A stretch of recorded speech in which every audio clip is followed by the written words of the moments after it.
Welcome to all students. So last lecture we have seen the piezoelectric effect. P stands for piezoelectric effect and ferroelectric effect. Piezoelectricity आणि फेरोइलेक्ट्रिसिटी कोणताही म्हणा. Okay, तर ही आपण दोन बघितली, त्यानंतर त्याचं कन्सेप्ट बघितली, एक्झाम्पल बघितली आणि ॲप्लिकेशन.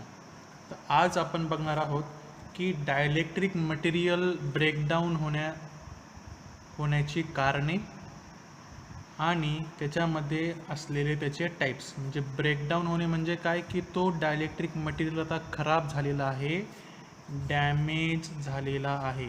तर डायलेक्ट्रिक मटेरियल डॅमेज होण्याचे, खराब होण्याचे कारणं कोणकोणते आहेत, त्यानंतर त्याचे टाईप्स कोणते आहेत ते आपल्याला ह्या लेक्चरमध्ये बघायचं आहे. सो ब्रेकडाऊन इन डायलेक्ट्रिक्स हे आपल्याला बघायचे. तर ब्रेकडाऊन का बरं होतं आहे डायलेक्ट्रिकमध्ये की जर आपण डायलेक्ट्रिकवर इलेक्ट्रिकचा जो दबाव आहे, जो स्ट्रेस आहे, तो जर जास्त असेल, पहिलं कारण काय की because of the high electric stress, किंवा आपण त्याच्यामधून हाय करंट फ्लो करण्याचा प्रयत्न केला. करंट तर फ्लो होत नाही, पण आपण त्याला हाय व्होल्टेज दिलं, त्याच्यामुळे इलेक्ट्रिक स्ट्रेस तयार झाला दोन्ही बाजूंनी. किंवा हाय करंट फ्लो करण्याचा प्रयत्न केला आणि हाय करंट फ्लो होत असताना जो वीक स्पॉट आहे, जो कमी ताकदीचा जो स्पॉट आहे, तो स्पॉट कोणाचा असणार आहे, डायलेक्ट्रिकचा स्पॉट आहे. आणि त्या स्पॉटमध्ये काय होणार आहे, ब्रेकडाऊन होणार आहे of the material. So if we apply high electric stress और high current is flow through the weak स्पॉटमधून हाय करंट पाठवण्याचा प्रयत्न जर केला तर डायलेक्ट्रिक मटेरियल काय होणार आहे, डॅमेज होणार आहे, ब्रेकडाऊन होणार आहे. ओके, तर आपल्याला माहीत आहे की डायलेक्ट्रिक मटेरियल म्हणून आपण गॅस पण यूज करू शकतो, लिक्विड पण यूज करू शकतो आणि सॉलिड पण यूज करू शकतो. याच्यामध्ये गॅस आणि लिक्विडमध्ये जे डॅमेज होणार आहे ते परमनंट डॅमेज नसणार आहे. म्हणजे एकदा का डॅमेज झालं तर ते डॅमेज भरून काढू शकतो. सो ब्रेकडाऊन जे होत आहे गॅस आणि लिक्विडमध्ये ते कसं आहे, नॉट अ परमनंट नाही आहे. पण सॉलिडमध्ये जे ब्रेकडाऊन होत आहे ते कसं आहे, परमनंट ब्रेकडाऊन आहे, परमनंट डॅमेज आहे. त्याच्यामध्ये आपण त्याला रिपेअर करू शकत नाही आहे. त्याच्यामध्ये फक्त एकच ऑप्शन आहे की त्याला आपल्याला काय करावं लागणार आहे, रिप्लेस करावं लागणार आहे. डायलेक्ट्रिक मटेरियल जे पण आपण यूज केलं आहे ते जर सॉलिड असेल आणि जर ब्रेकडाऊन झाला असेल तर त्याला आपण रिपेअर करू शकत नाही. It is a permanent damage, so we have to replace. Okay, त्याच्यामध्ये एक एक्झाम्पल घेऊ आपण की आपण यूज केलं आहे कपॅसिटरमध्ये काय आहे, पॉझिटिव्ह प्लेट, निगेटिव्ह प्लेट, आणि दोघांच्यामध्ये काय आहे, डायलेक्ट्रिक मटेरियल आपण ठेवलेलं आहे. सो पहिला जो आपण ब्रेकडाऊन बघणार आहोत की गॅसमध्ये होणारा ब्रेकडाऊन. सो डायलेक्ट्रिक जर गॅस असेल तर त्याच्यामध्ये ब्रेकडाऊन कसं होतं आहे ते आपण याच्यामध्ये बघणार आहोत. So dielectric gas is also called as a insulating gas. Dielectric म्हणजे काय, insulator. So dielectric gas is also called as a insulating gas. म्हणजे ह्या दोन प्लेटच्या मध्ये आपण जर गॅस ठेवलं आणि याच्यामध्ये ब्रेकडाऊन होत आहे तर कशामुळे होत आहे ते आपण बघू की dielectric gas is also called as a insulating gas. पहिला पॉईंट. त्यानंतर याचं एक्झाम्पल कोणतं आहे, ड्राय एअर ज्याच्यामध्ये ह्युमिडिटी कमी आहे, मॉइश्चर कमी आहे. त्यानंतर सल्फर हेक्झाफ्लोराईड म्हणजे काय, SF6 सल्फर हेक्झाफ्लोराईड.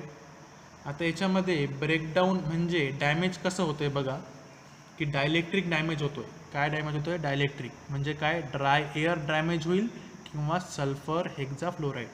तर बघा, जेव्हा आपण इलेक्ट्रिक फील्ड अप्लाय करतो, बरोबर, इलेक्ट्रिक फील्ड अप्लाय केल्यावर त्याच्यामध्ये काय तयार होणार आहेत, इलेक्ट्रॉन्स हे तयार होतील, बरोबर आहे. जो डायपोल आहे तो डायपोल आता ब्रेक होऊन पॉझिटिव्ह चार्ज एका बाजूला, निगेटिव्ह चार्ज एका बाजूला असं तयार होईल.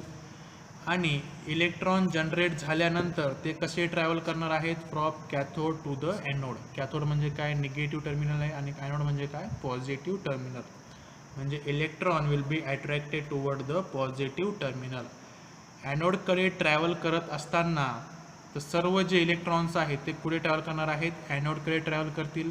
आणि हे ट्रॅव्हल करताना ते काय करतील, आजूबाजूला जे मॉलिक्यूल आहेत त्यांना ते काय करणार आहे, ब्रेक करणार आहेत. म्हणजे इथे आहे ॲनोड, इथून सर्व इलेक्ट्रॉन्स आता कुठे अट्रॅक्ट होत आहे, ॲनोडकडे अट्रॅक्ट होत आहे. तर हे जे ॲक्युम्युलेशन आहे, हे जे त्यांचं कॉन्सन्ट्रेशन आहे ते कसं ट्रॅव्हल करत आहे, from cathode to the anode with the very high speed. आणि हे ट्रॅव्हल करत असताना आजूबाजूला जे मॉलिक्यूल आहे ते काय होत आहे, ब्रेक होत आहे. कोणाचे मॉलिक्यूल, डायलेक्ट्रिकचे मॉलिक्यूल. आणि डायलेक्ट्रिक कुठे आहे, ते आपला एअर आहे, डायलेक्ट्रिक गॅस आहे. ओके, सो गॅसमध्ये जे पण ब्रेकडाऊन होत आहे ते कोणामुळे होत आहे, because of the electric field applied. Okay, आणि बेसिकली कशामुळे होत आहे की electrons are travelling from cathode to the anode. Okay, तर हे झालं आपलं breakdown in the gas. Next जे ब्रेकडाऊन आहे ते आपण बघणार आहोत की breakdown in the liquid. Okay, तर ब्रेकडाऊन जे होत आहे ते आपल्याला बघायचं आहे लिक्विडचं. आणि डायलेक्ट्रिक म्हणून आपण इथे कोणाचा यूज केला आहे, लिक्विडचा यूज केलेला आहे. ओके, सो ब्रेकडाऊन जे आहे लिक्विडचं, it is basically depend on 2 parameter. एक आहे की त्याची फिजिकल प्रॉपर्टी काय आहे, कन्सेप्ट तीच. कॅपॅसिटर घ्यायचा आहे, पॉझिटिव्ह प्लेट, निगेटिव्ह प्लेट, दोघांच्यामध्ये काय आहे, डायलेक्ट्रिक मटेरियल. पण आता इथे डायलेक्ट्रिक मटेरियल म्हणून आपण काय यूज केलं आहे, लिक्विड यूज केलेलं आहे. तर याचं जे ब्रेकडाऊन होणार आहे ते कोणावर डिपेंडेंट आहे, एक आहे फिजिकल प्रॉपर्टीवर आणि दुसरं आहे इलेक्ट्रोड्सवर. म्हणजे हा पॉझिटिव्ह इलेक्ट्रोड आणि हा निगेटिव्ह इलेक्ट्रोड. ओके, नंतर आपण अगोदर बघूयात की डायलेक्ट्रिक लिक्विडचे टाईप कोणकोणते. की लिक्विड आहे पण ते लिक्विड प्युअर आहे का तो खराब आहे, त्याच्यामध्ये मिक्स केलेला लिक्विड आहे, ते आपण बघूयात. पहिलं आहे कंटामिनेटेड लिक्विड. म्हणजे याच्यामध्ये हा लिक्विड खराब आहे, गढूळ आहे, आपण त्याला रफली म्हणू गढूळ आहे. त्याच्यामध्ये सॉलिड पार्टिकल पण प्रेझेंट आहे आणि लिक्विड पण आहे. त्याच्यानंतर टेक्निकली प्युअर, ह्याच्यामध्ये सॉलिड पार्टिकल प्रेझेंट नाहीत पण याच्यामध्ये गॅस पार्टिकल प्रेझेंट आहेत. ह्याच्यामध्ये काय होतं, सॉलिड पार्टिकल प्रेझेंट होते लिक्विडसोबत, पाण्यासोबत. पण याच्यामध्ये पाण्यासोबत काय आहेत, आता वॉटर ड्रॉपलेटसोबत काय आहेत, गॅसियस पण ड्रॉपलेट्स आहेत.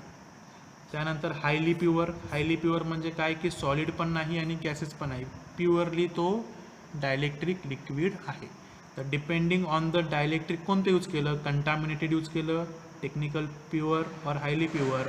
ब्रेकडाऊनचे 3 प्रकार आहेत. So types of breakdown in liquid, suspended particle म्हणजे कंटामिनेटेड, त्यानंतर कॅव्हिएशन आणि बबल म्हणजे काय, गॅस, आणि तिसरं आहे थर्मल ब्रेकडाऊन. तर सस्पेंडेड पार्टिकल ब्रेकडाऊन कुठे होणार, कंटामिनेटेड लिक्विडमध्ये. कॅव्हिएशन आणि बबल ब्रेकडाऊन कुठे होणार, टेक्निकली प्युअर लिक्विडमध्ये. थर्मल ब्रेकडाऊन कुठे होणार, हायली प्युअर लिक्विडमध्ये. तर बघा, सस्पेंडेड पार्टिकल ब्रेकडाऊन हे कुठे होत आहे, जिथे लिक्विड हे प्युअर नाही. लिक्विड काय आहे, प्युअर नाही आहे. इथे जर आपण ते लिक्विड यूज केलं, कंटामिनेटेड लिक्विड, त्याच्यामध्ये काय प्रकार असणार, सॉलिड पार्टिकल. आणि ह्या सॉलिड पार्टिकलमुळेच जे ब्रेकडाऊन होणार आहे त्या ब्रेकडाऊनला काय म्हणायचं, सस्पेंडेड पार्टिकल ब्रेकडाऊन. तर ह्या ब्रेकडाऊनमध्ये कोणतं लिक्विड आपण यूज केलं होतं, कंटामिनेटेड लिक्विड, ज्याच्यामध्ये सॉलिड पार्टिकल आहे की जे लिक्विड प्युअर नाही. आणि हे ब्रेकडाऊन कशामुळे होत आहे की पॉझिटिव्ह इलेक्ट्रोड आणि निगेटिव्ह इलेक्ट्रोडमध्ये काय तयार झालं आहे, ब्रिज तयार झालं आहे. कोणामुळे, पार्टिकल्समुळे आणि ड्रॉपलेट्समुळे. So bridge formation between the electrodes, त्याच्यामुळे काय होत आहे की ह्या डायलेक्ट्रिक मटेरियलचे मॉलिक्युल्स डॅमेज होत आहे, ब्रेक होत आहे. नेक्स्ट आहे कॅव्हिएशन आणि बबल. हे ब्रेकडाऊन कोणामुळे होणार आहे, because of the technically pure liquid. त्याच्यामध्ये लिक्विड पण आहे आणि गॅस मॉलिक्यूल पण आहे. ओके, आणि हे ब्रेकडाऊन कोणामुळे होत आहे? Because of the ionisation of the gases. Ionisation म्हणजे काय की पॉझिटिव्ह आयन एका साईडला तयार होतील आणि निगेटिव्ह आयन एका साईडला तयार होतील. म्हणजे इलेक्ट्रिक फील्डमुळे जे ब्रेकडाऊन होतं आहे ते कुठे होणार आहे? कॅव्हिएशन आणि बबल साईडला. त्यानंतर हायली प्युअर लिक्विड जर यूज केलं तर त्याच्यामध्ये जे ब्रेकडाऊन आढळणार आहे ते आहे थर्मल ब्रेकडाऊन. तर हे ब्रेकडाऊन कोणामुळे होत आहे? Because of the collision. Collision म्हणजे काय? एकमेकांची भिडंत होत आहे, एकमेकांना आदळत आहे. कोलिजन होत आहे कोणाचं? Secondary electron from the cathode. बरोबर आहे की कॅथोडने पहिला इलेक्ट्रॉन पाठवला प्रायमरी. बरोबर आहे, पहिला इलेक्ट्रॉन पाठवला प्रायमरी, पण इलेक्ट्रिक फील्ड हाय असल्यामुळे त्याने सेकंडरी इलेक्ट्रॉन पण पाठवला. ओके, तर हा सेकंडरी इलेक्ट्रॉन प्रायमरी इलेक्ट्रॉनवर आदळणार आहेत, म्हणजे काय होणार आहे? कोलिजन होणार आहेत. आणि हा इलेक्ट्रॉन प्रायमरी इलेक्ट्रॉनवर आदळल्यामुळे आजूबाजूला जे मॉलिक्यूल आहेत त्याचं स्ट्रक्चर काय होणार आहे? ब्रेक होणार आहे, ते डॅमेज होणार आहे. म्हणजे काय? सेकंडरी इलेक्ट्रॉनमुळे कोलिजन झालं आणि त्या कोलिजनमुळे मॉलिक्यूल हे ब्रेक झाले. त्या ब्रेकडाऊनला आपण काय म्हणलं आहे? Thermal breakdown. आणि थर्मल ब्रेकडाऊन हे कोणामुळे झालं? Because of the high electric field. Okay, तर हे झालं लिक्विडचं. त्याच्यामध्ये 3 टाईप: सस्पेंडेड, कॅव्हिएशन, बबल आणि थर्मल. ओके, आणि शेवटचं जे ब्रेकडाऊन आहे ते आहे ब्रेकडाऊन इन द सॉलिड. बघा, सर्वात जास्त स्ट्रेंथ कोणाची असणार आहे? सॉलिडची असणार आहे, लिक्विड आणि गॅसपेक्षा. तर ब्रेकडाऊन होण्याची स्ट्रेंथ ही कशी आहे? जास्त आहे इन द सॉलिड. म्हणजे सर्वात शेवटी कोणाचं ब्रेकडाऊन होणार? सॉलिडचं ब्रेकडाऊन होईल. ओके, आणि ते कसं आहे? परमनंट आहे. त्याच्यामध्ये आपण त्याला रिपेअर करू शकत नाही. ओके, त्याच्यामध्ये मेनली 3 प्रकार आहेत ब्रेकडाऊनचे. एक आहे इंट्रेन्सिक ब्रेकडाऊन, लक्षात घ्या, इंट्रेन्सिक ब्रेकडाऊन, थर्मल ब्रेकडाऊन आणि इलेक्ट्रोकेमिकल ब्रेकडाऊन. ओके, हा जर आपण कर्व बघितला, बरोबर आहे, इलेक्ट्रिक फील्ड आपण अप्लाय केली आहे, इलेक्ट्रिक फील्ड अप्लाइड, आणि जसजसा टाईम वाढत जाईल तसतसा हा आपला ॲक्सिस आपण दाखवला आहे लॉग टाईमचा. येथे काय आहे? Breakdown strength. बरोबर आहे. तर सर्वात अगोदर इलेक्ट्रिक फील्ड अप्लाय केली तर सर्वात अगोदर जो ब्रेकडाऊन होईल तो कोणता आहे? Intrinsic breakdown. बघा, इंट्रेन्सिक ब्रेकडाऊन कुठे होतोय? सर्वात अगोदर होतोय. इथे समजा 1 सेकंद, इथे 2, इथे 3 सेकंद, 4, 5 असं टाईम हा वाढत चालला आहे. तर सर्वात आधी कोणता ब्रेकडाऊन होतोय? इंट्रेन्सिक. त्यानंतर कोणता होईल? थोड्या वेळानंतर थर्मल. आणि सर्वात शेवटी कोणता असतो? इलेक्ट्रोकेमिकल. तर पहिला पॉईंट काय सांगितलं आहे की याची स्ट्रेंथ सर्वात जास्त आहे आणि हे ब्रेकडाऊन कसं आहे? परमनंट आहे. तर इंट्रेन्सिक ब्रेकडाऊन कशामुळे होतोय? Because of the ionisation of the electrons. Ionisation म्हणजे काय की पोलरायझेशन झालं आहे, पॉझिटिव्ह चार्जेस एका साईडला, निगेटिव्ह चार्जेस एका साईडला. त्यानंतर थर्मल, नावातच आहे, थर्मल म्हणजे काय? हीट. जर टेम्परेचर जर वाढत गेलं त्यावेळेस जे डॅमेज होणार आहे डायलेक्ट्रिक मटेरियल, ते डॅमेज कोणामुळे होणार आहे?